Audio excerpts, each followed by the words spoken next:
Welcome back to another episode of the Two Dates and a Dash podcast. I'm your host, Matt Cubbler, and on today's episode, I interview my longtime friend and former co-worker, Maury Abreu. Maury is a career counter-terrorism agent with the federal government, a Marine, an entrepreneur, and the founder of Omega Protective Concepts. Now sit back and relax and enjoy this episode of the Two Dates and a Dash podcast.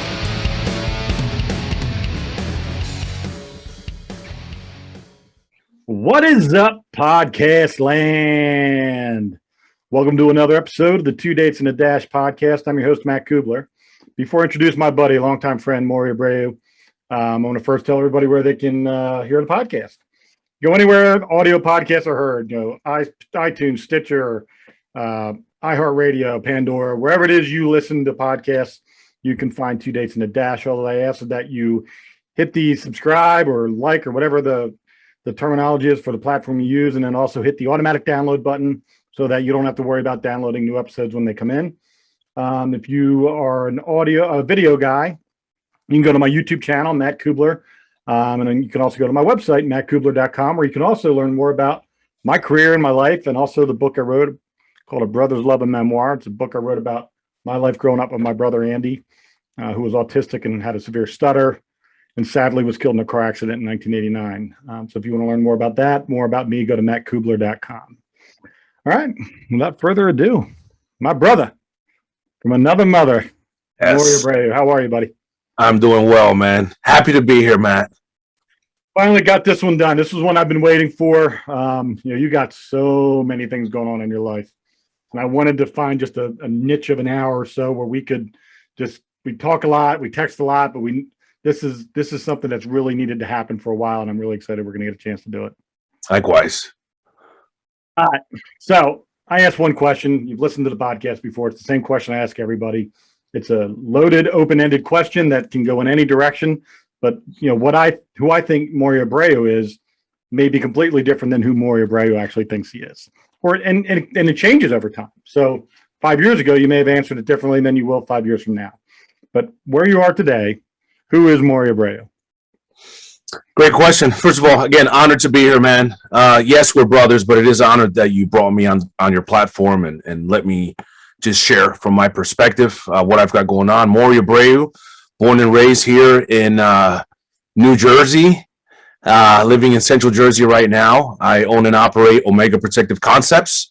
It's a travel to train training company where we equip people for success against violence via teaching them self-defense and protection in every aspect of that. So we train people to protect themselves from every form of attack and in any environment for which that may occur. So whether that looks like anything that's empty hand, multiple attackers, in and around your vehicle, your home, edge weapons, firearms, it's all encompassing.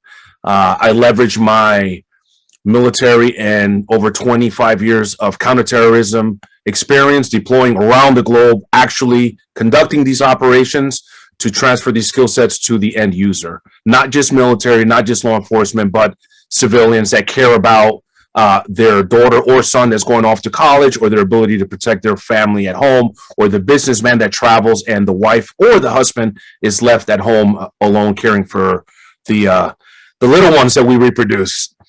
So that's kind of the business side. Married, a large family. My wife and I together have 6 children, varying from 23-year-old twin girls to a 3-year-old girl.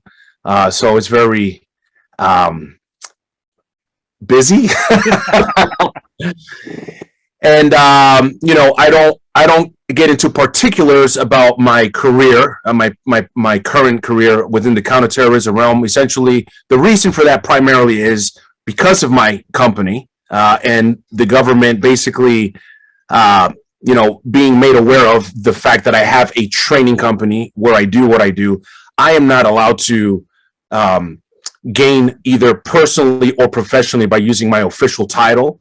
But I've been in this realm of counterterrorism, this circle of training folks how to basically blend in with large mass groups of people moving from point A to point B and protecting them in a fashion that they don't know they're ever being protected. I love my country. I'm a first generation American. I was raised in a very toxic environment, exceptionally violent, both physically and psychologically. It's something I never talked about, and I talk about a lot right now. I never talked about openly, and I thought I convinced myself through my ego and my pride, which masqueraded as humility, which so many of us are plagued with that thing that we think we're being humble. But what prevents us from sharing things that can actually help people is our pride and our ego, because we don't want people to know that we are just as screwed up or have a journey that is just as screwed up or worse than the next person, right? So my wife actually convinced me to start sharing these things with people, because what I've come to learn is so many men have experienced an inordinate amount of hardships, and we celebrate the hardships of our fellow veterans, and we're there for them, and we have, you know, support structures, and we pray for them. It's in our hearts, and we never talk about, you know, a lot of times trauma that occurred even before or outside of that. So you know, I'm a product of grace and forgiveness, thank God, through my faith. I love my parents. They did the very best job. I know this in my soul. They did the best job that they could do.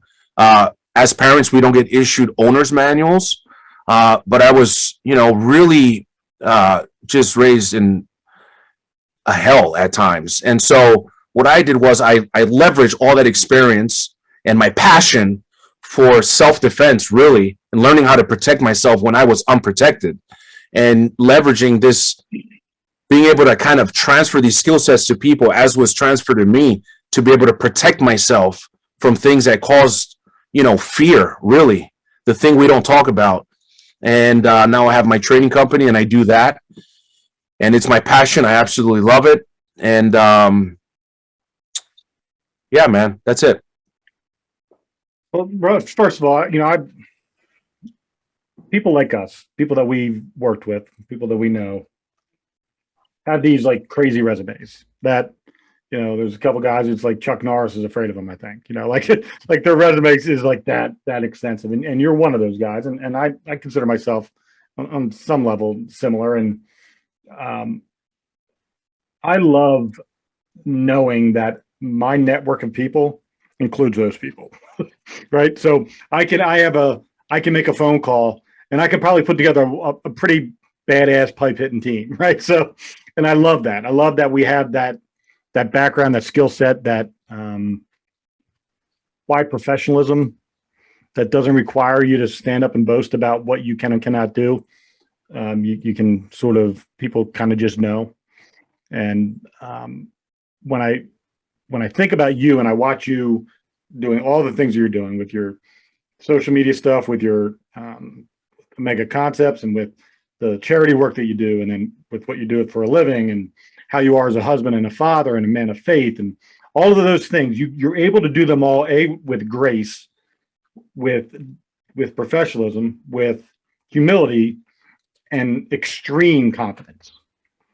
And there's nothing wrong with being confident.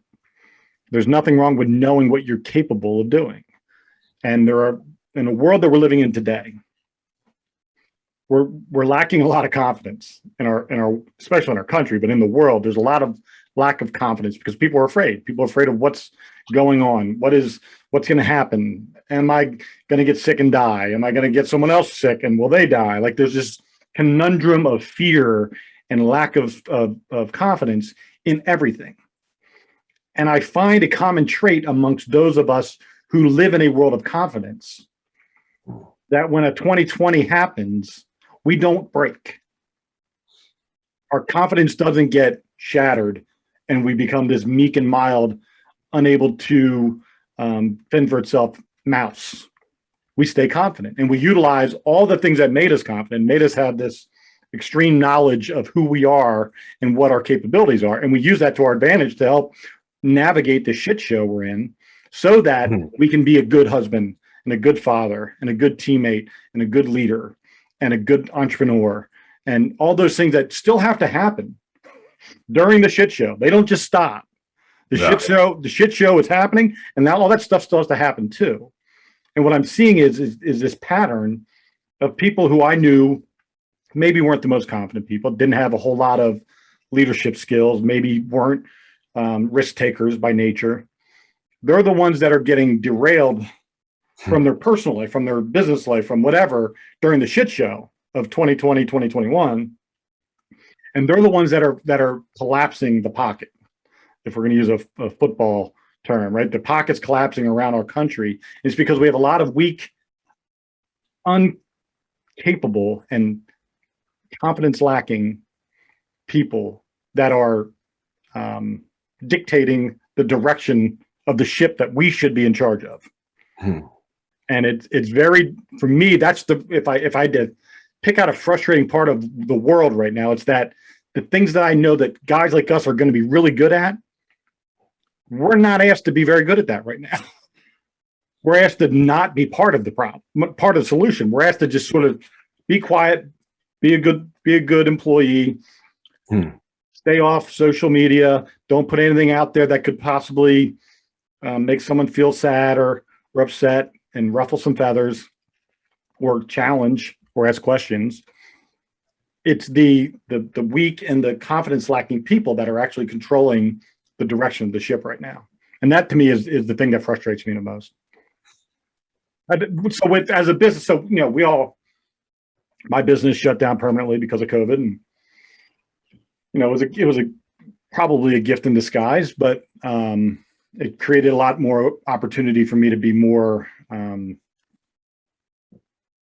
present in my personal life and with my wife and children. And so that, and sort of see my future a little bit more clearly, because I was really caught up in the 110-hour week grind and really didn't get a chance to dream any farther than tomorrow.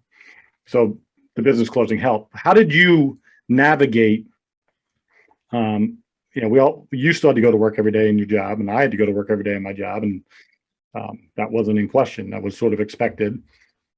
How did you navigate your personal life, your family life, the emotions of your family, and then also your business? Because, you know, training face to face had to be hard. Finding people to do that. Yeah. So as my business had exponential growth during the shit show, so that was you know, cataloged and proven, if you will, in our donation to our charity arm. So one of the things that I do with my company, Omega Protective Concepts, is we have a charity arm. That charity arm is King's Ransom Foundation. King's Ransom Foundation frees children from the sex slave industry. When someone donates $1 to King's Ransom Foundation, 100 pennies of that $1 goes to the actual rescue operation and or rehabilitation and or aftercare for that formerly trafficked child, boy, girl, or boy. So we're talking about something heavy on a Friday evening, but nonetheless true, right? So because something is repugnant or uncomfortable doesn't make it untrue, right? So even after dinner, this is true. So as young as 3-year-old boys being sexually abused, not once, not twice, not 3, not 4, not 5, not 6, 7, not 8, not 9, not 10, 15 sometimes times in one day. So that's truth. So I knew I needed to do something about that, number one, and I knew that I couldn't necessarily I've had so many people say, hey man, I want to get on the helicopter and do a hit. Dude, that's very cool. You ain't doing that. You're not qualified to do that, but you do have $1 out of the 4 you spend a day at Starbucks. Give one of that and put it into an organization that actually can do that. So we donate 10% of everything we gross, every blade that I design and sell, or any product or any service, any class we teach, we give to that. That was the year that we have given the most amount of money, emblematic of the training we did. So this nonsense that people, you know, good people, many, many, many good people I respect, people I love, vomit and regurgitate things that are not connected to a reality except a self-ascribed groupthink capitulated reality. You know, and here's what we do know is that the elites however one would describe that, the elites, the mega rich, the whatever, chaos produces, their scale doesn't go like this, it goes straight up. So we did well in 2020 as far as business. I had to turn business away. That's how much business I had in 2020. As far as my family, there was a information saturation issue here within my household, which I had to put a halt to, because what again masqueraded as information and I need to know what's going on, I have to be informed, really is a form of intoxication. Yeah. Really is a form of feeding the flesh. Really is a form of accessing control. I need to be in control. I call myself a person of faith. I tell you that I pray. I posted it right here. I tell you, I posted this verse that I pray and I have faith. But in application, when the world behaves like the world behaves, I capitulate to the news because that feeds my flesh.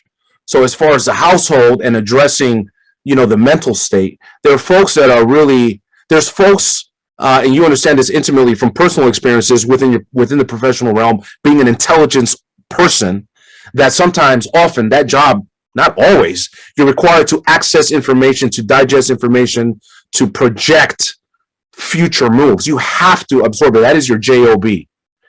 But this idea that you're going to absorb this information outside of a need like that niche profession, that you're just going to absorb all this negative information, all this fear-based information, and then it's not going to get inside of you and then bleed into every avenue of your life, is being self-deceived at its highest form. So that was one of the things that we did here within the household, was manage that.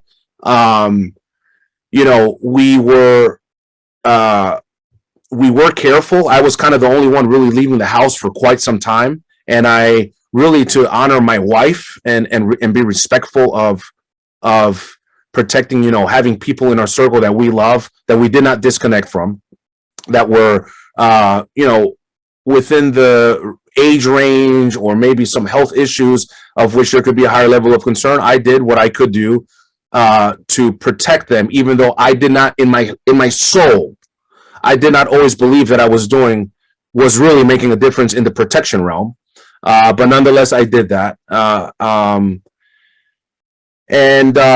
We just kind of worked through it. A lot of prayer. My faith got tested quite a bit. What broke my heart maybe the most, like really broke my heart, is that there's people I love. Some I share DNA with, some I don't. I don't believe that this is offensive, but it doesn't make it untrue for me. DNA doesn't make you family. Amen. Because you and I don't share any DNA, and you are my brother. And there are people that I do share DNA with that I'll never do anything for. Now, that might sound a certain way. That may come off a certain way. Someone could point a finger and say, hey, dude, you just called yourself a Christian. You said you wouldn't do anything for them. There's not much that I would do for them, because we're not like the relationship is leveraged, or it's manipulated in a way. It's like, you have to do this for me because we're related. It's like, no. There's a reciprocation here. Okay. I'm not the guy we pray to. He'll do that for you. I won't. Right. So the thing that broke my heart maybe the most was seeing people just go all in on the fear and stop dreaming and stop living their lives and stop believing in their vision. And that really broke my heart, because these are people that, though I may disagree with vehemently on almost every topic in the planet, I still love them. I still want to see it. I authentically want to see people do their best. You said, Maury, you just said you wouldn't do anything for them. I do it for them in here. I love them. I want to see them succeed. I'm just not going to be living in that space and in that energy, because I know that it will distract me from draining me. I have a limit of how many people's lives I could change in this planet, at least via my charity arm, if I attach myself to all of these things that are distractions that masquerade again as well-intended. You're being a good person, and you're being a good person, for people. They need you, be in like a corporate worship setting with them. It's like, there's a time and a place for everything, and there's people and resources for that. And I'm not that thing. So I hope I answered your question. You did. I think, there's so many similarities. Clearly, we've worked together. We've been friends for a long time. We have the same passions, the same entrepreneurial spirit, the same family values, same faith values. So there's so many parallels. And the hardest thing for me is when there's somebody that I truly do love and somebody that I truly do want to help. Like I want to be that person for them.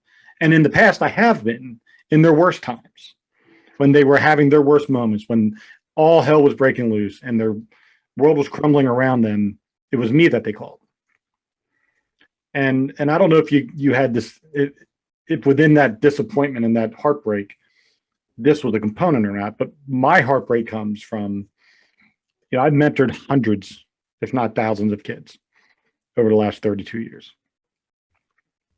All of which I did with all my heart, with all the intent of helping them become great and identify who they are and bring out the very best version of themselves. I have family members that couldn't put 1 + 1 together and make 2 if they tried 3 times in a row. And they relied on me to help them through moments that, when this shit show we're in right now came around, and I solved complex problems for people. Like, I unfuck a lot of shit.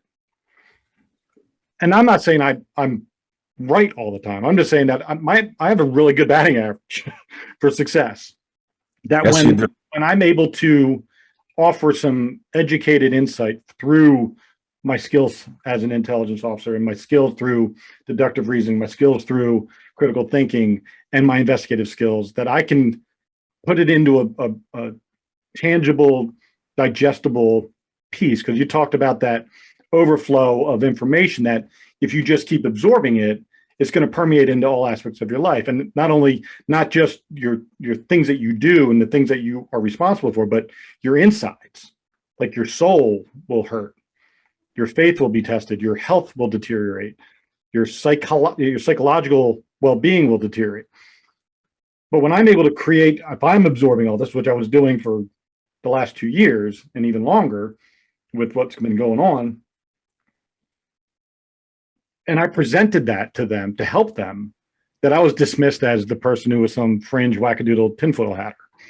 And when all the other times in their, because this is, whether they identify as being in need right now, we're all in need. The world is in need for clarity, for spiritual awakening, for appreciation and valuing life. We need that. And if we keep hiding ourselves in our houses away from everybody, we're not getting any of those answers. We're not feeding any of those needs. And when I'm able to try to help people and then they shun me, the same people that would call me at a moment's notice and expect me to respond with my very best. And every time I did, that the one time that I'm counter to whatever the grand narrative is, I'm now just some wackadoodle. And that's the thing that really hurt me the most, is because these are all people that relied on me. And nothing's changed about me. Anybody who's honest will know that, whether it's the 25 years that we've known each other or the 50 years people have known me, I've never changed. This has been me. My first dabbling into the conspiracy theory, quote unquote, world was, I wrote in 7th grade, I wrote a term paper and I proved in my mind that JFK was not killed by Lee Harvey Oswald. And I proved that. And I wrote a paper on that. I did the Lindbergh baby kidnapping. Like, I've been a question asker about things that don't really have a clear-cut answer, that I go, okay, well, why is that so hard to, like, how, that doesn't, like, all these things drive me. So when 2020 rolled around, this is like literally the Super Bowl of conspiracy theories, right? This is fucking amazing to me. I love the shit show Super Bowl. Yes, I love this shit. So when I'm digging into this stuff, I'm digging in not with a I didn't have a preconceived notion. I'm not anti-vax at all. All my kids have had all their vaccinations. I've had all my vaccinations. I've gotten some I didn't want. Some I probably have had detrimental effects to me, but I'm not anti-vax at all. I'm not anti science. I'm not anti-government. I'm not anti-anything. What I am is when something isn't right, and we have in our experiences in life, our gut is real. Like when those spider senses are going off, something's not right. And when there's something, when the force is all fucked up in my head and my spider senses going off and my gut saying, something doesn't feel right, I always stop. I pause and I watch. And while I'm watching, I'm thinking, okay, is what I'm watching jiving with what my gut's feeling? And if not, why? And if it's not, then I start looking. And I start trying to figure out, how do I align with what's being said with what I believe is real? And where does that gap lie? And how can I fill in those missing pieces? Like getting right now, 2020, 2021 is like getting a 1,000-piece puzzle. And they show you the picture of this utopian world where everybody's vaccinated and then we're all back to normal and everybody's happy. And inside the box is three puzzle pieces. And they're saying, but no, those 3 puzzle pieces will make that picture. Trust me. And I'm saying, I need 997 more pieces. And I got to go find them. 100%. So that's when people who don't get me and don't get how my brain works and don't get how my personality works, I'm not trying to substantiate any preconceived notion. I'm just trying to satisfy my gut. And when my gut, I've ignored it once and it burned me. Every other time, I may not always end up with the answer, but I know that my gut was right for what it felt. And I think we're in that world right now where those of us that have instincts and gut feelings are being labeled. And I'm okay with that. Like I'm okay with, listen, I'm counter to begin with. Like I'm a contrarian by nature. So I'm okay with going against the grain. But I also love my country. And having worked with you and having both of us are veterans and we're both still serving our country in different ways, it hurts me because we've sacrificed so much. People ask me, how was your Thanksgiving? I'm like, the same as 32 other ones I've been in since I was 18 years old. And they're like, what do you mean? I said, I've worked every Thanksgiving. I don't have Thanksgiving dinners. And up until I started working at the place I'm at now, I've worked every Christmas. Like I've missed kids' birthdays. I've missed my son's first steps because of the job we had. Like there's things that you miss and you sacrifice for the greater good of the country. And when you see what's happening and you see the blatant, open hatred for our country, and if anybody ever utters the words fundamentally change America, that screams red flags to me, because there's nothing that I need to fundamentally change about the place that I would literally die for tomorrow. You don't die for things that you fundamentally want to change. You die for things you believe in, that you love. Like you would die for every one of your children in your life, and you don't want to fundamentally change any of them. And my country is like a member of my family, and there's no negotiating with that. It just isn't.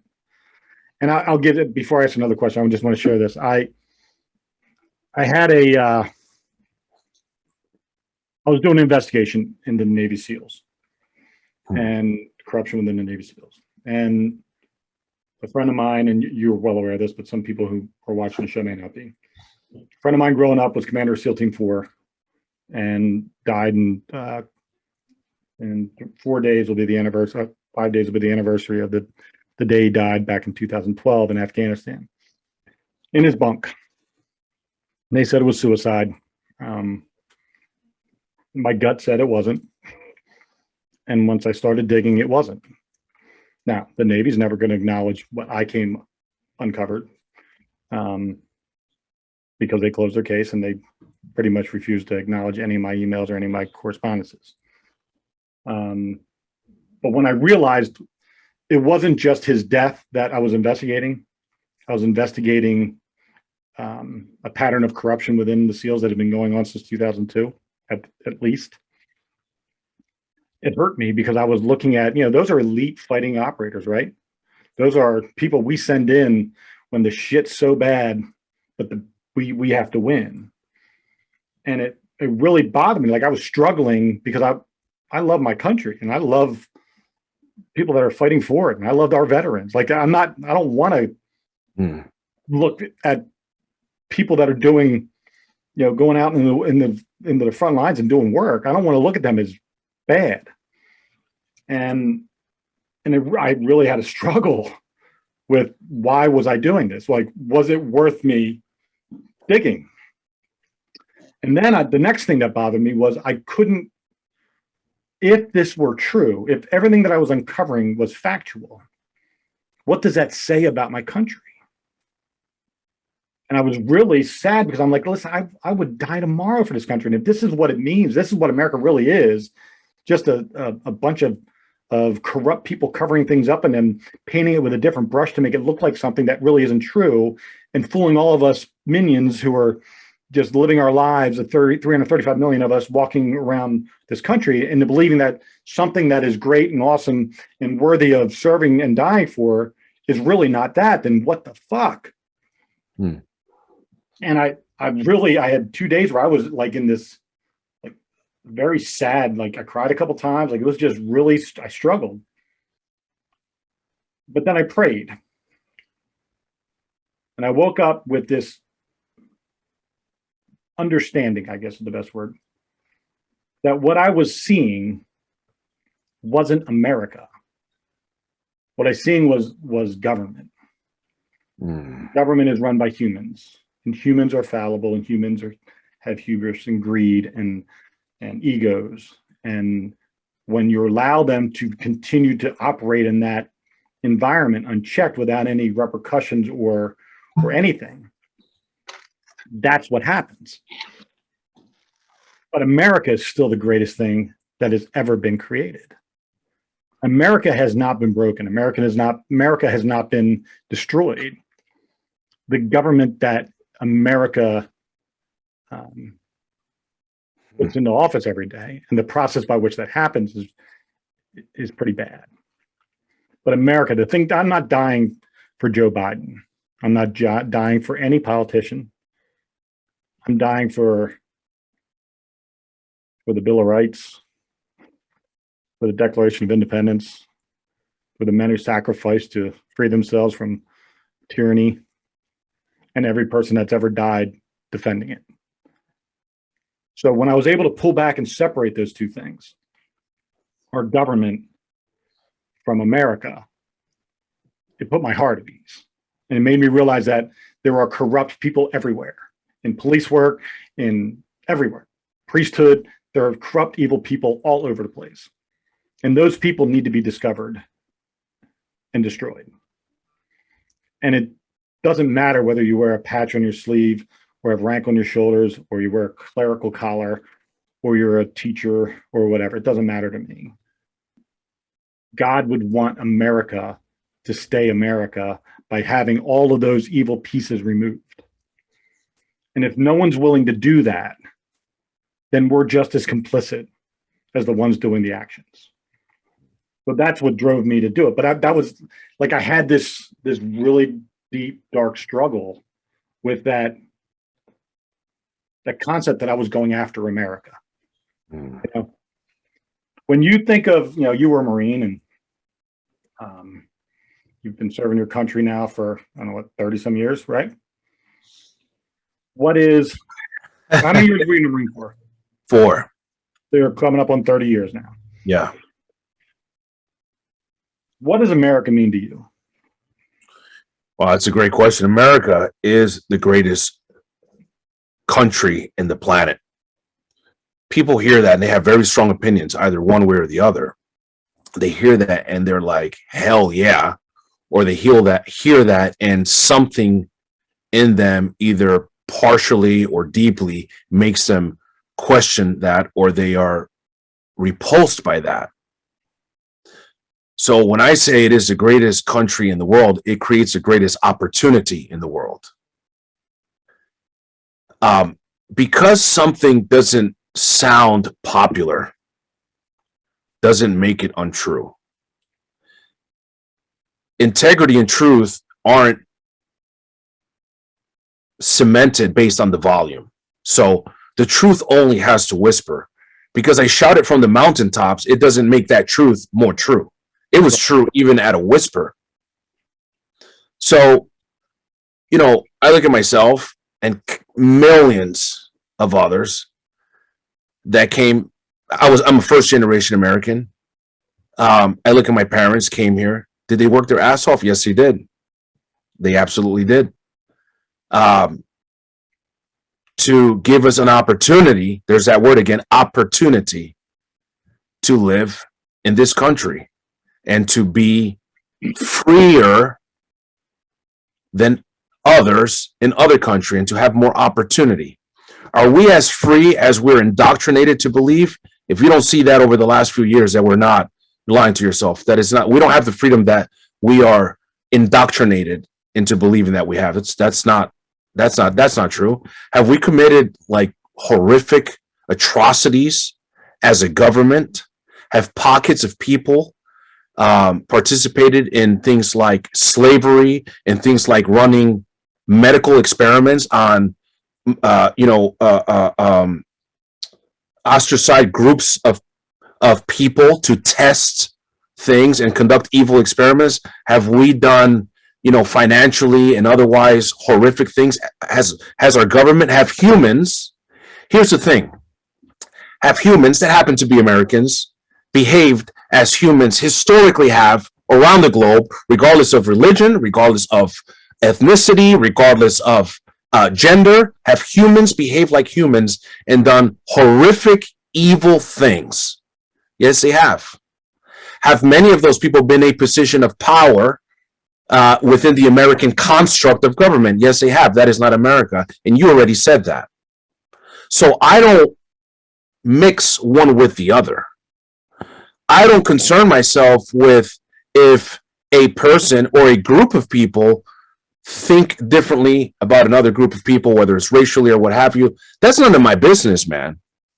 I'm not worried about who thinks, and this is what helps me navigate this world. I'm not concerned about what you think about me, not because of arrogance, but because of confidence. And my laser focus, like having been trained as a police sniper, is I'm going to take my shot. Is there going to be wind? Yeah. Is there going to be environmental factors? Yeah. I'm taking my shot and I'm going to hit my target. And so America is amazing. America is an amazing land of opportunity. There are people right now, there are people winning. There are people that were winning a year from now. There were people that are winning 2 years ago. There's people still winning. There's regular folks like you and me that have access to winning. We have the opportunity to find circles of people of influence. This is a beautiful thing about the entrepreneurial world. We're programmed to raise our hands before we ask a question, to take a test as an individual. I cannot, coordinate with other individuals to take a test. They call that cheating in school. I have to respond viscerally to a bell ringing to start and stop certain actions. And if I am outside of a box, the system, whatever you want to call the system, side note, it blows my mind how people question the system, don't like the system, and then capitulate to the system. I find this to be flabbergasting. Back on point. That's a different podcast.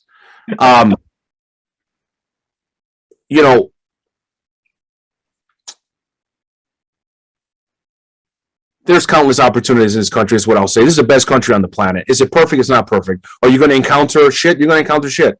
Listen, if people watch this, the race thing, people are like, well, why are you on this race thing? It's very simple for me. It's not simple for you, but it's not you, but it's not simple for the masses. It's very simple for me. I tell my kids, You have people that share your DNA that are not going to like you. You have people that share your DNA that are going to root against you. You have people that share your DNA that are going to hate you. You have people that share your DNA that are going to judge you. There are people that are going to share your DNA that, if they can, will stop you from having success. If you don't think the rest of the planet or pockets of people within the planet are going to do that, you're just willfully then ignorant. So I don't worry about that, man. I worry about being the very best version of myself that I can be, knowing full well, I hope to God, I'm not who I am 5 years from now. That I'm constantly evolving. That can only happen for me in a place, I want to do that in a place like America. I have visions and dreams that are absolutely insane that I won't share with people, not because I care about their judgment. It's not going to penetrate, man. They're not going to get it. So it's a waste of energy. It's a waste of resources and a waste of time when I could be out creating to do more and be more. You can't change the planet, which is what I want to do, which in and of itself sounds fucking insane. I want to change the planet. I may only change one person, or I may change the lives of 10,000 people. Or we may free 1 million boys and girls before I move on to the next life. I don't know, but my scope is on target. I'm not concerned with the wind. I'm not concerned with the environmental factors. I'm not concerned about the storm that is here today but will be gone tomorrow. The storm isn't staying. I'm going to line up my sights and I'm going to take my shot, and no one's going to stop me. I have my standards. I'm not saying they're perfect, man. I'm almost sometimes hesitant to share my standards because they're fucking crazy. And if my wife wasn't as crazy as I am, I don't know where I would be to have someone back me up, and my children as well, and my stepchildren. So when they have questions, they come to people like my wife and I, who think differently than 98% of the people that are in their circle. That's because we believe in this country that's been imperfect, this country that's done horrific things. But it's not the country per se, it's pockets of people. I'm not living in the past, man. I'm living right now, and I'm living in the future. That's what I think about America. That's what I think is possible. Do I know that the military has been used to carry out evil things?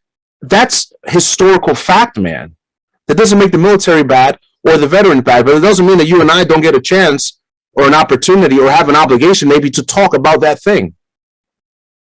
I think that's we've missed. We've gotten we've gotten away from being able to have a conversation about shit that may be uncomfortable.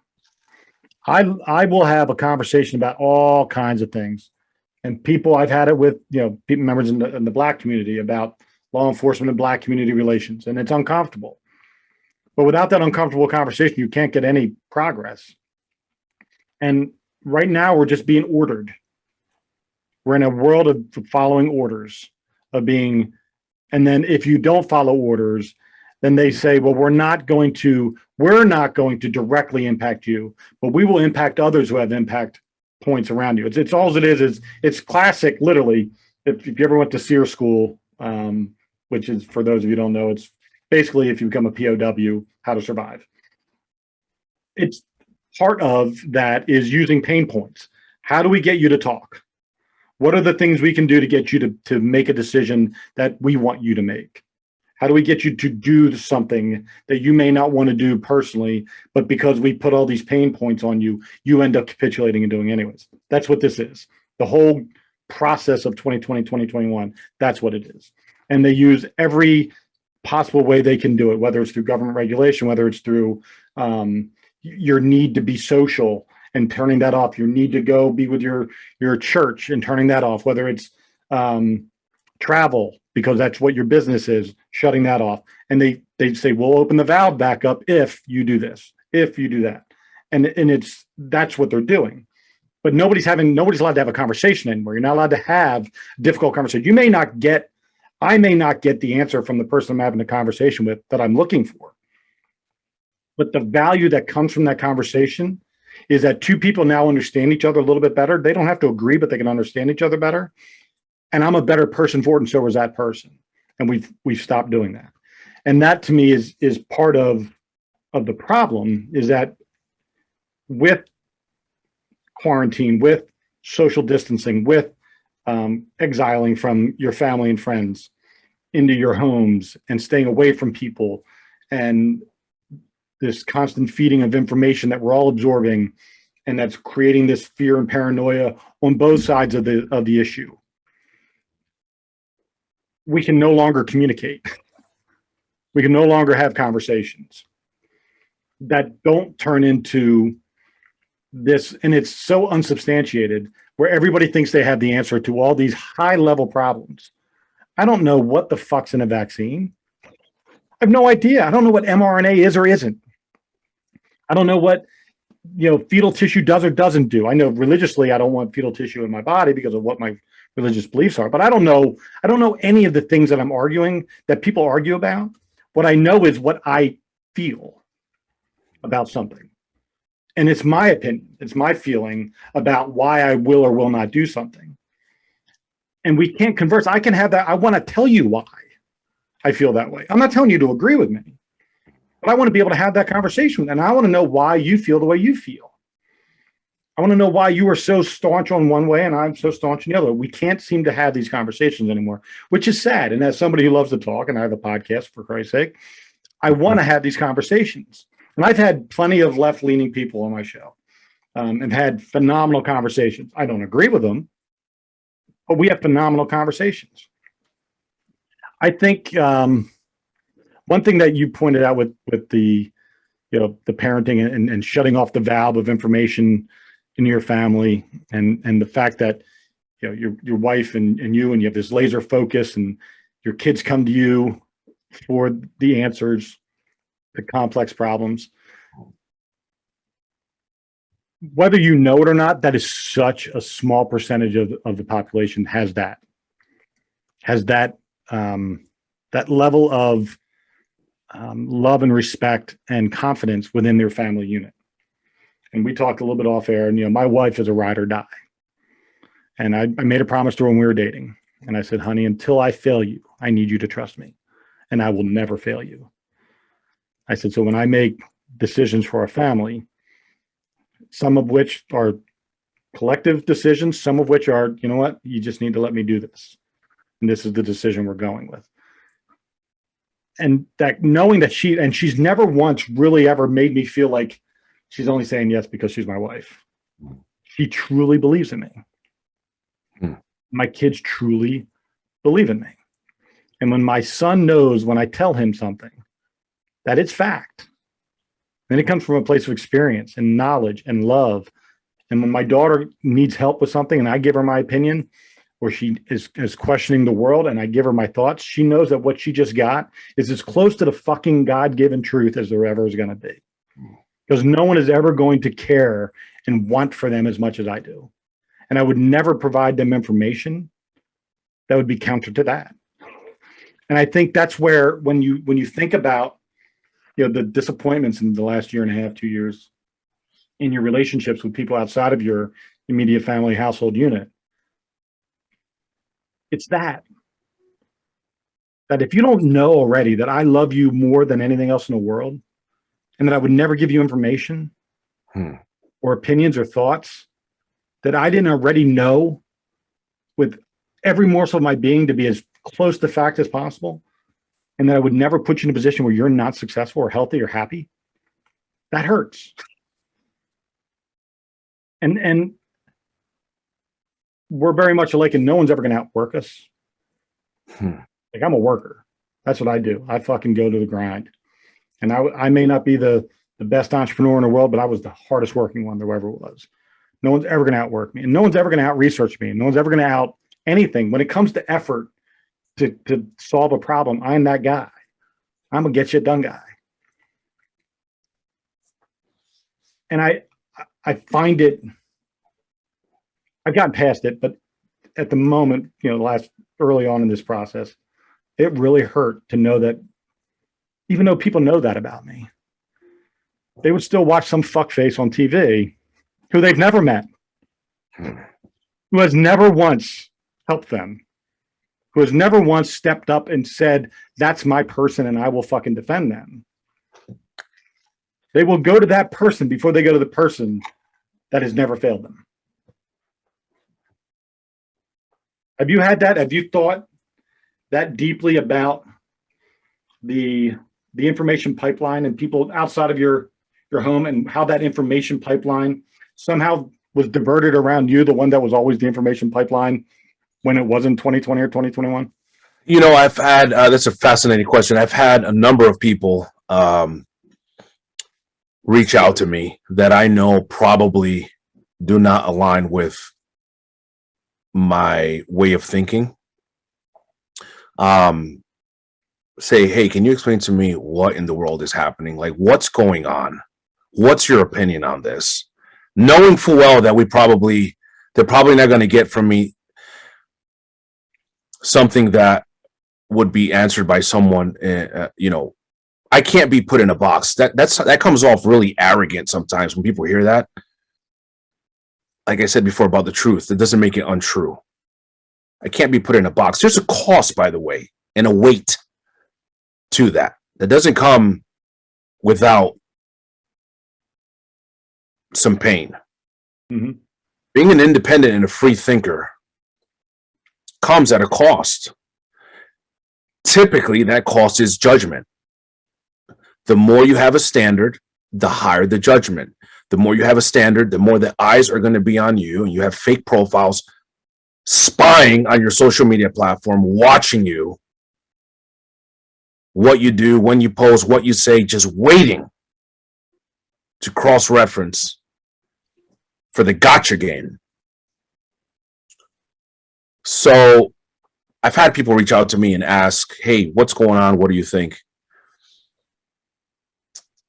Have there been people, to answer your question, have there been people that have disappointed me, that came to me for things and then didn't? I haven't really experienced that too much. Oh, God bless you, because it's brutal. Yeah, I haven't really experienced that too much, because so folks that, but here's what I have experienced. Folks that know I don't stand where they stand just dropped off on communication. 100%. 100%. Not even 99%, but 100%. So did that happen? Yes. Why did that happen? Maybe this is a good thing. Maybe it's a bad thing. I don't know. I'm not saying it's right or wrong, but it's who I am. And I actually can. We all can change. Another lie we tell ourselves. I can't change who I am. No, that's bullshit. You just don't want to. I don't want to change. This current version, this currently evolving version of Maury Abreu, where I am today, however, you know, it's a very imperfect vessel that God uses to touch people. There is a group of people that I touch. There's a group of people I'm never going to touch. I need to be okay with that. I need to live in my lane and be my niche. So I have had the experience of people literally disappearing on the communication line. So I am kind of familiar with that, but there is a freedom for me in knowing that if someone else knows that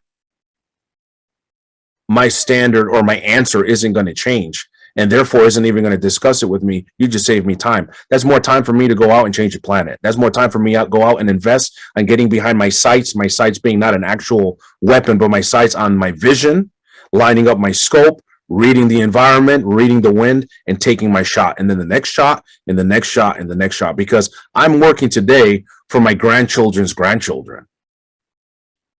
I'm not working for the Maserati and the house in Malibu. And that's going to come, by the way. I'm not working. No doubt about that. Yeah, I'm not working for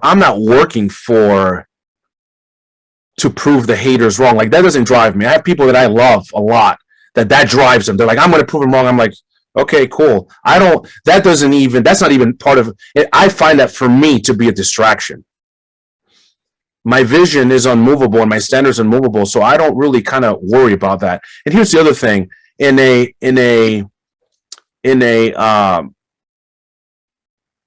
faith-based, because I do it less now. Maybe I'm just getting older and maybe I'm just desensitized to it. But I used to definitely before cringe when people would say, "Hey man, you're a religious guy." You know, the number of non-believers that have reached out to me for prayer is fascinating. Like, if I showed you messages, people that I don't even know who they are. Like, man, I don't even believe what you believe. Will you pray for me? Pray for my family. Pray for my, I tell atheists, I have a lot of friends of various faiths. And I tell my atheist buddies, be careful hanging out with me, because I'm up to 5 people that not only didn't believe in God, but several of them hated God. And those of you that have a lot of, non-believers or atheists in your circle know that there's levels to this thing. And they've all submitted their life to Christ. So be careful. And I'm a super imperfect vessel, and I have a potty mouth. That's why I can't run a ministry. But I'd be cursing from the pulpit. So in the faith realm,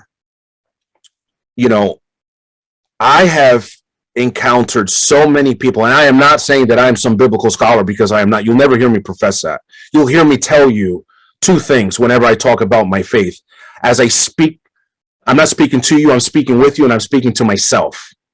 I'm always speaking to myself when I'm sharing something that revolves around faith, and that I am an imperfect vessel. I'm an imperfect dad. I'm an imperfect husband. I'm an imperfect everything. And because I know that, and I say that publicly, it really diffuses.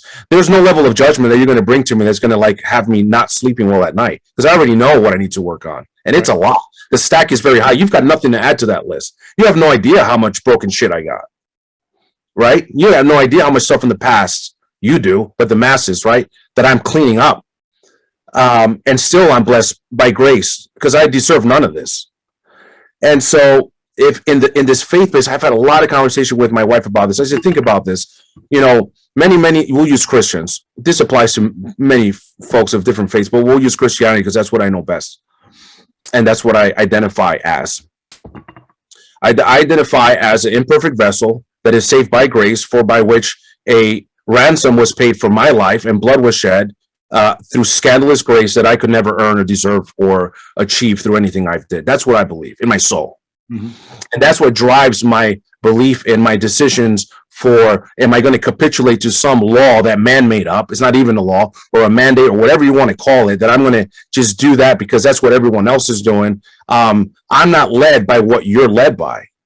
And so then we talk about the spiritual stuff. And I'm not going there in this direction necessarily with the podcast, but here's what helps me navigate when people behave like people behave historically, which is doing things that don't make sense, which is when there's pressure, the standard disappears. When there's pressure and there's time to make a choice, they are driven by the consequence drives the choice, not the standard. It was a standard on social media. It was a standard on my posts. It was a standard in my stories. It was a standard when I was typing, but it wasn't a standard once a consequence came in. And it hurts my business. It hurts my relationships with relatives, whatever. Then it goes away, and I'm just going to go with what everyone else is doing. It's not right. It's not wrong. It's not the way. It's a way, but it's my way. And so in the faith realm, I look at things like what the Bible says about spiritual warfare and spirituality and, forces of evil, and how none of this is new, and how overwhelmingly people that call themselves, what I call myself, Christian, have no effing clue about any of this stuff. And you hear them talk about this scale and this balance. Well, as long as my good outweighs the bad, it's like, dude, where are you getting that from? And I'm not pointing a finger. I'm pointing my finger at myself first. But man, get a little bit informed. And when you share things with them with love, they'll listen. And I think what's happened, to kind of put a bow on this message is, kind of package this part of my message is, whenever we talk about a standard or a conviction that we have, they see this confidence, and there's an intimidation that comes, not because you're arrogant, not because you're pride-filled, not because you have a big, massive ego, but because they lack often the confidence, because the standard is not rooted deeply in a structure, in a foundation, that then your message is offensive to them. Mm-hmm. And that's where you get this capitulation to groupthink. And, I tell my kids, I said, outside of your faith in Christ, I said, which, by the way, I can't hand you. You need to handle, that's your deal. Come talk to me when life is horrible, when something horrific happens, which I wish son, I wish daughter, I could tell you is never going to happen, but that's not how this thing called life works. Probably is going to happen at some point. When things are going horrible, when your prayers are going unanswered, based on your timeline, and you're questioning everything I've ever said to you, everything you've ever read in that book, you're questioning it all, the whole thing. Then come talk to me about faith. Right. Then come talk to me about faith. When people you love are doing things or have broken your heart or dying or whatever, and your life seems to be falling apart, then you and I can have a conversation about faith. Outside is just cute posts on social media, and it means nothing. So in the meantime, you better be full of love. You better have a standard. You better be convicted, and you better, reach people through your personality. Some will be repulsed by it, and some will be attracted to it. That is none of your business. Your business is to be a good, decent, moral, praiseworthy, noble, of character human being as best you can within the capacity at this level today, and tomorrow you should be at a completely different level. It's amazing. I'll touch on the historical understanding of many things. If nothing else, I want to uncover answers to whatever, historical, current, whatever. But in order to understand today, you have to understand what happened before us, whether it's in the context of the Bible, of how we became the Christians we are today, how the Bible became the Bible, how certain books are in the Bible and certain ones aren't. Like there's so many, there's answers to questions that you may have, you, the audience, that if you just ask the question, you can get a pathway opened up for you that will allow you to go find the answers. And what has happened in the course of history, and you mentioned several times about humans being humans and doing the crappy shit that humans do, historically. This is never, historically speaking, everything ends, right? Nothing stays the same. The Roman Empire fell. You look at just historically speaking, all the greatest empires and civilizations on the planet had died, have ended. And at some point in time, I'm pretty sure America will. I'm just hoping it's not in our lifetime or our children's lifetime or our children's children's lifetime. But I have to understand, in order for me to understand where we are today and where we may be going tomorrow, you have to understand history. You have to put in some time and some effort and some energy.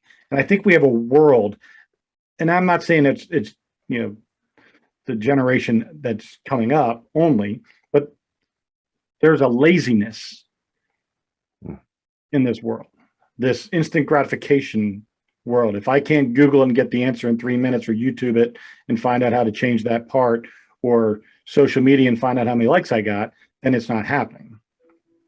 And if people could just pay attention to history and how certain countries became communist and how certain communist nations fell and how fascism and Nazism became a thing and how the rise of communism in the United States started in the 1950s. And like all of these things actually started in 1870. But the reality, if you don't pay attention to the history of our country, you don't have an appreciation for the struggle that people, our great-grandfather and grandfathers had went through, but also you don't understand how we got here and why it is this way. And I've done that. And I understand why America is as at risk as it's ever been today. I get it. But I also know this, that people like me and you, people that believe that no matter what, I know where I'm going. I will be in heaven. And that's where I want to get to, right? I'm not dying to get there today, but I'm okay if I go there today because I know that's ultimately where I want to be. Between now and then, I'm okay. You're okay. We're going to be okay. You know why? Because we have our faith in God. We have a skill set that no man can match. We have confidence in our ability to do things that maybe others are unwilling or incapable of doing. And we can do them decisively with laser-like focus and precision accuracy. And when you have that, when you know that that's who you are, that every fiber of your being is that person, then all this shit that's going on around you and me and the world doesn't have nearly the fear factor that it was intended to have. And I think if I could share, and if I try to share with people, in my prayer, so I do this prayer every night. I lay down in bed, I said, "Dear Lord, please protect those that I love," and I name people. Please protect this nation that I would die for. Please help rid the world of the evil that is destroying it. And give me the strength and the courage to be the man that you need me to be, and inspire me and help me inspire others to do the same.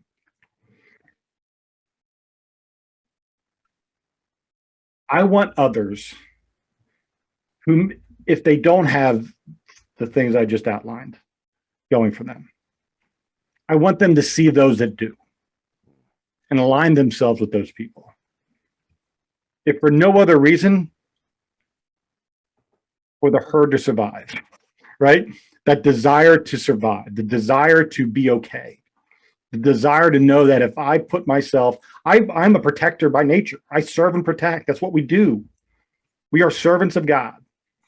We are put on this earth to make the world a better place, to end the injustices, to right the wrongs, and to fix the problems that are presented to us while protecting those that can't do it themselves. And if we can get enough people to identify the Matts and Maurys of the world who are in their circle, potentially, and align themselves with them, we're going to reduce the amount of people that are afraid, because they're going to find strength in that herd mentality of like-minded, strong, warrior mindset people. And we're missing that right now. We're missing people that are willing to let go of their fear and ask for help from somebody who might be able to give it to them. And they're trusting in the wrong thing. And I think that's, and you'll know the verse better than I do, but the greatest trick that devil ever played was to convince the world he didn't exist. And if you remember Paul Harvey, you ever listen to him? Yeah, he was great. So we used to listen to him all the time. My mom made us listen to him all the time, and my mom was a forward thinker, apparently. But if the devil, he does that one where he talks about if I were the devil, and he talks about, it's like a 6-minute long thing he did, and it is literally what we're going through right now. And he did that in the 1960s. If you listen to a guy named Manning Johnson, who was a black, at one point in time, a black communist, and joined the Communist Party because they were recruiting the inner city blacks, because they knew that they could get them to join because they were downtrodden and they were not included in a lot of things because of the way the world was at that time. And a lot of blacks joined the Communist Party, and he realized how fucked up the blacks Communist Party was, the Communist Party in general, but what they were doing to the blacks and how they were preying on white people, were preying on the black community and their plight in order to join them to do it more. But he saw the circular process of what communists would bring in his life, that it wasn't getting him out of anything. It was actually creating a deeper hole than what he found himself in before he joined the Communist Party. And he came out and he has a bunch of great speeches. And one was his last speech in 1959, I believe. And it's just a brilliant speech talking about how the Communist Party has taken root in America, and how they got root in America, and how they are infiltrating the inner cities and the liberal politicians and the black community. All that, it's just brilliant. And there's just so many. If people would just use the thing that creates that instant gratification, the Google and all the other things, the YouTubes, and just type in certain keywords, they could get educated on shit they didn't even know existed. And that's when I post on social media anymore, with the very little access I currently have. I try to post things that are not necessarily commonplace to find, that are force people to ask a question or question themselves and or their government, and then also provides answers. Because without the answers, or what I believe to be the answers, those question videos just create more confusion. So I'm leading them down a path of discovery so that they can then hopefully pull back the veil and see what's in front of them. And I know that when you are doing the things that you're doing to change the world, you're doing things that I would love.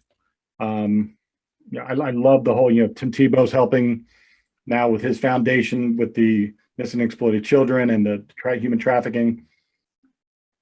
People don't understand that evil world that's out there. If you just look at it, was just in the news, just on a more relevant level, the CNN producer for Chris Cuomo's show was grooming mothers and their daughters for sex trafficking.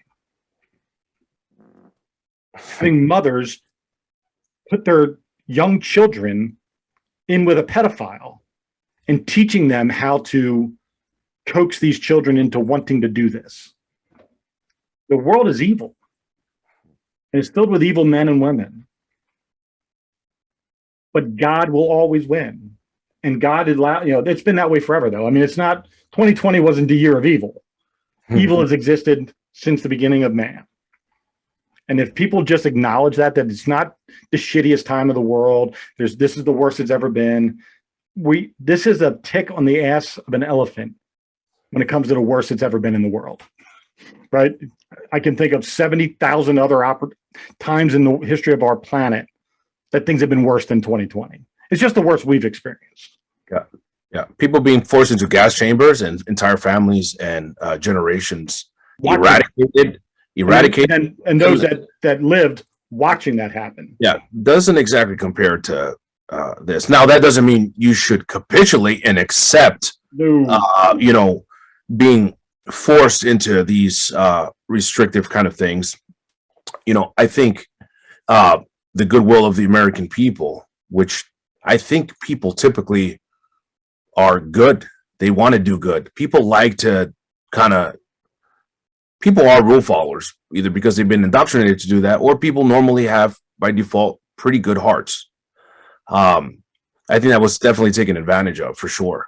And, it's almost not worthy of even mentioning as an example, because it's an overused maybe meme at this point.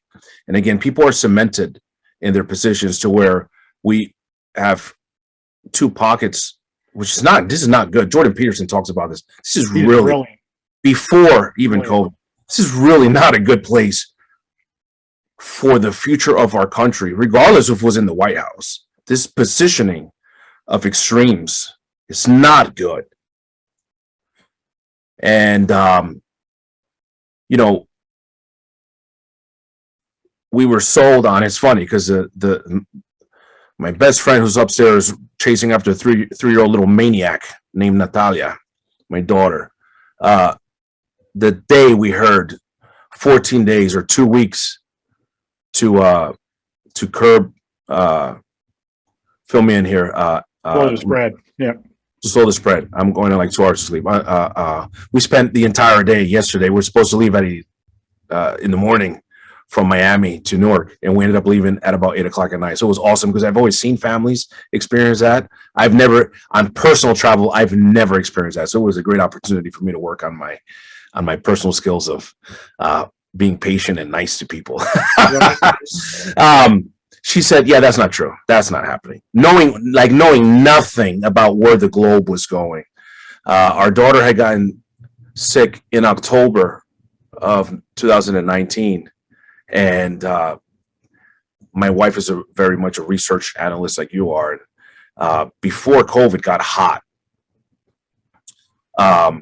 however one would define hot. I think those that know me know what I mean by that.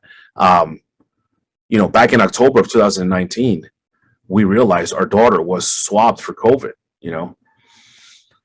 So when this happened, she said, yeah, that's not, this is not going to be a 2-week show. There's no way that they could tell us, regardless of who's in the White House, they can't tell us the truth.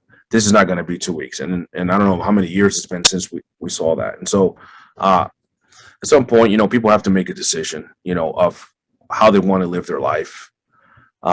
A decision that because someone calls you selfish, because someone ostracizes you, because people that love you, because people that share your DNA maybe, Maybe people that you go to your church with, or coworkers, or friends, or people you've known for a decade or 2 decades of your entire life, now place these labels on you.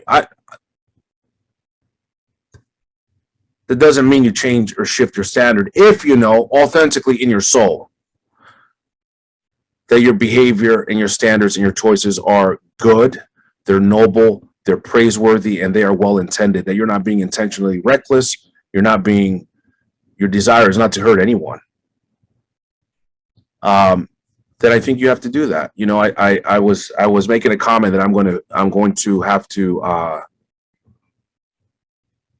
craft intelligently, because we're on an open platform here. And you know, there's no one that's going to show up at our door. There's no list or title or job description of anyone that's going to show up at our door and force any motherfucking thing. It's not happening. And whatever that looks like. And so some will describe that as, what does that mean? Some will start filling in the blanks. Some will misinterpret that. I don't think it requires like a PhD to really process. It's, what are you willing to do? And is it just flexing? Are you just flexing? Are you posturing? Or do you mean it? And, you know, we talked a little bit about this before, but I was talking to a brilliant mind on, let's call it Wednesday of this week.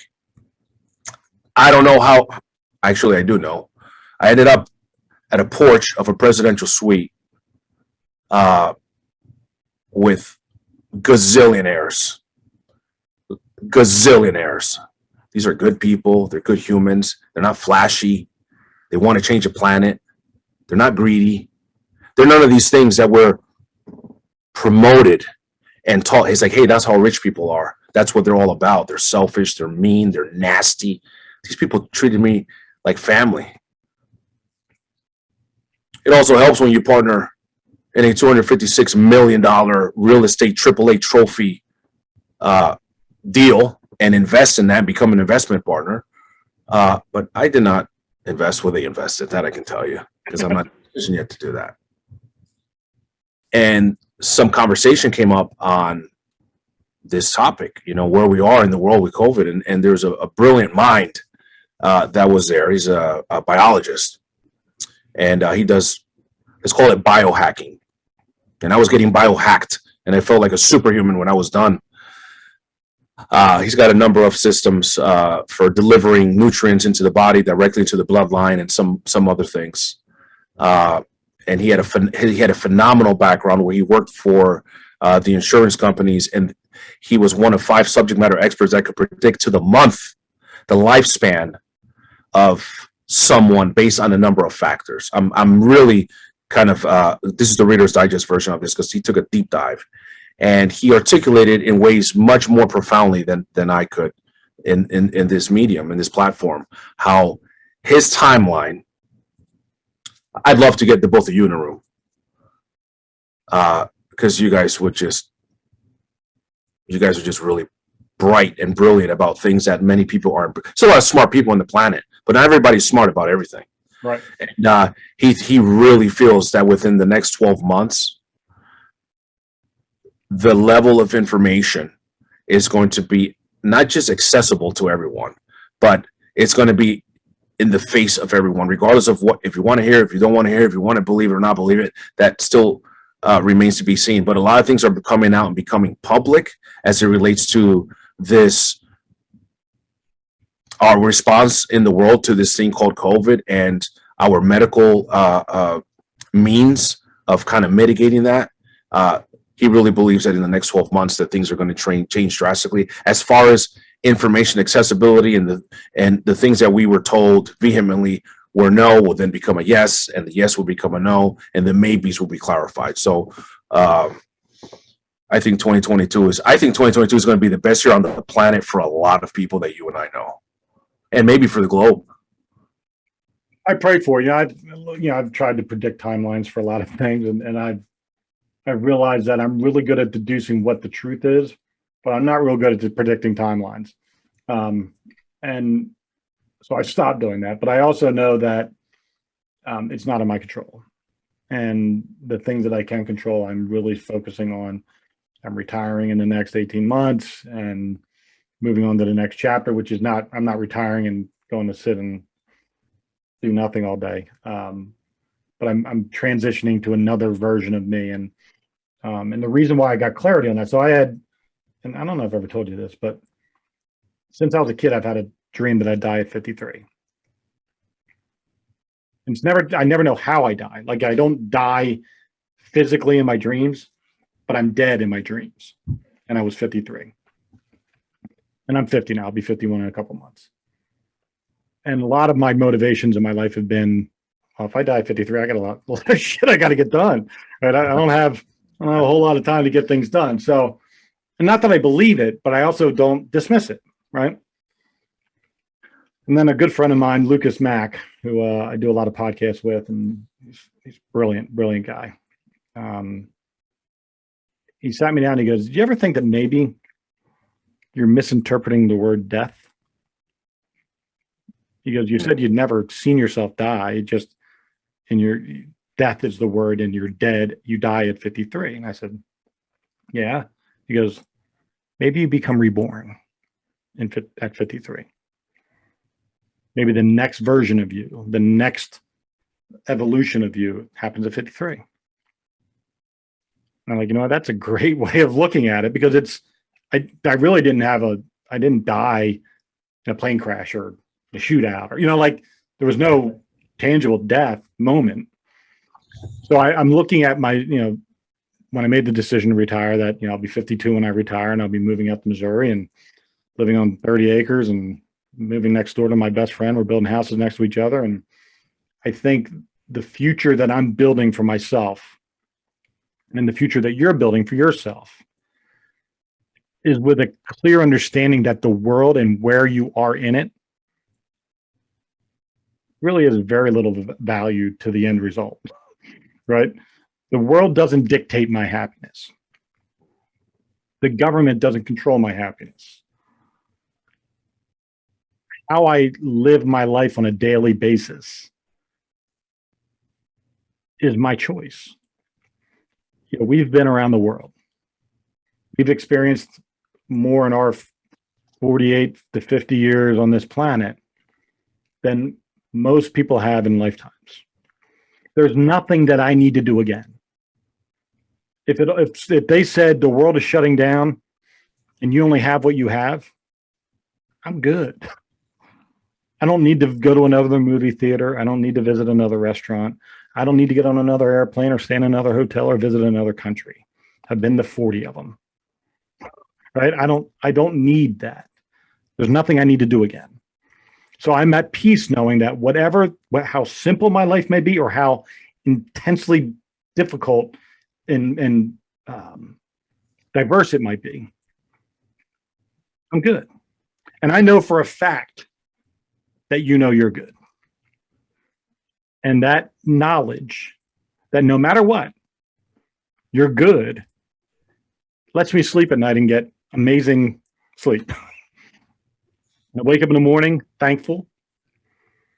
I wake up in the morning grateful for the life that I've been given and the people that are in it. And I'm hopeful for the future of America, because I truly do believe that it's God's country. And not to dismiss any other country, but I really do believe that there was some heavenly architecture that happened when America was created for a reason. And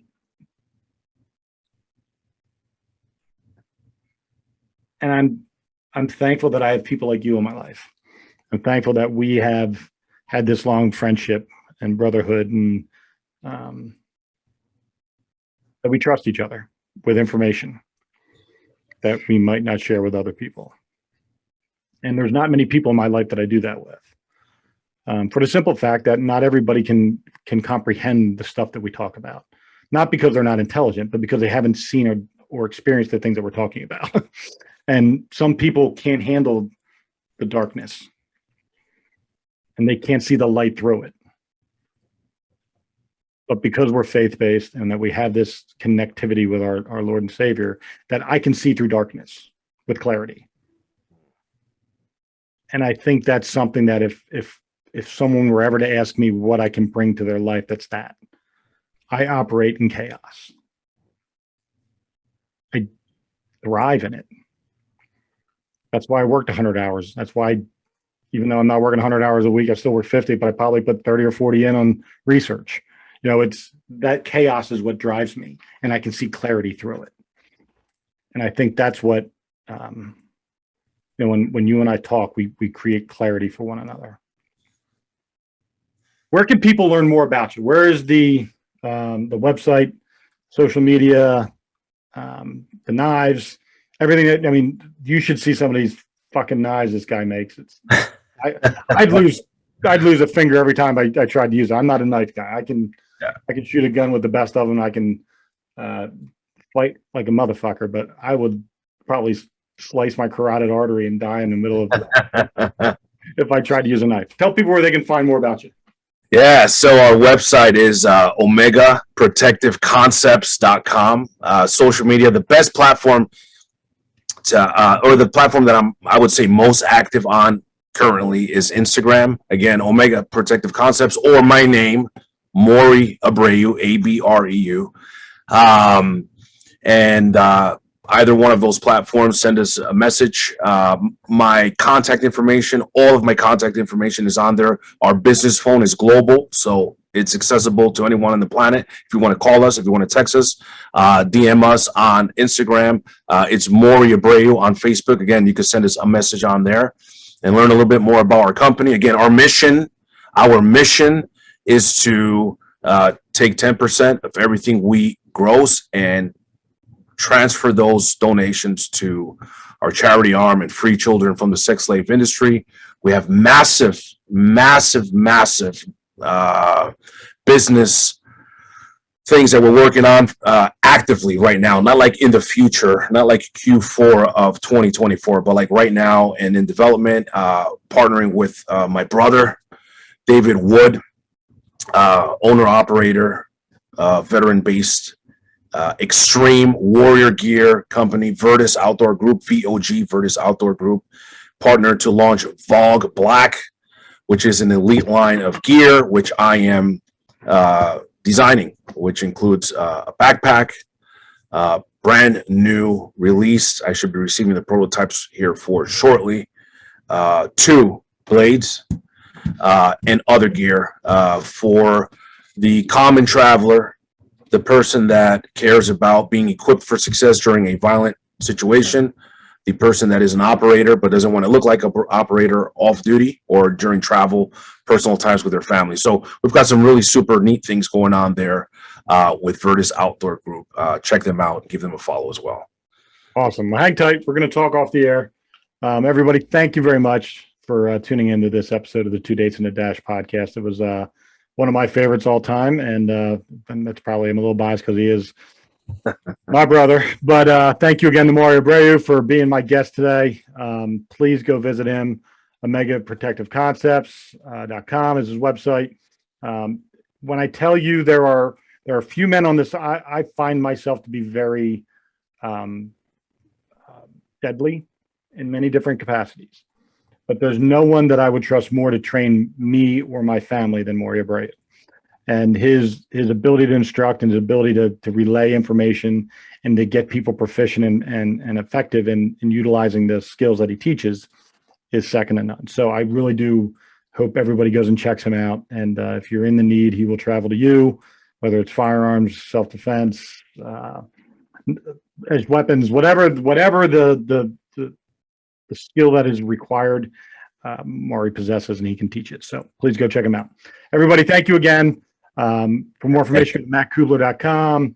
Make sure when you go to YouTube, you can subscribe, hit the little bell thingy for notifications.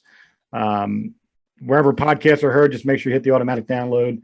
And if you want to order a copy of the Brothers Love a Memoir, you can do so anywhere books are sold online, or you can just go to mattkubbler.com and you can find it there.